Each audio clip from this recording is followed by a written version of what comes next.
ਵਾਲਾ ਕੀ ਫਰਮਾਉਂਦੀ ਹੈ ਕਿ ਆਰ ਟਾਂਗਾ ਪਾਰ ਟਾਂਗਾ ਵਿੱਚ ਬਲਮ ਟੱਲੀਆਂ ਆਰ ਟਾਂਗਾ ਪਾਰ ਟਾਂਗਾ ਵਿੱਚ ਬਲਮ ਟੱਲੀਆਂ ਇਹਦੇ ਨਾਲੋਂ ਆਈ ਆ ਮੈਂ ਉਹਦੇ ਨਾਲ ਚੱਲੀਆਂ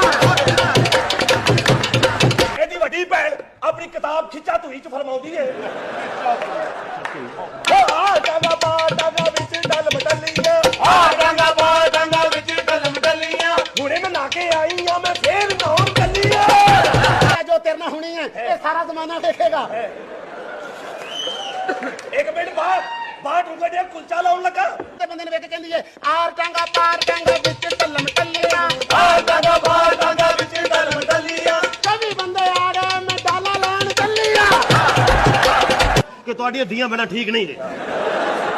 ਚੱਲ ਇੱਕ ਮਿੰਟ ਤੇਰੀਆਂ ਠੀਕ ਨੇ ਤੂੰ ਭੱਜ ਕੇ ਘਰੋਂ ਠੀਕ ਫੜ ਲਿਆ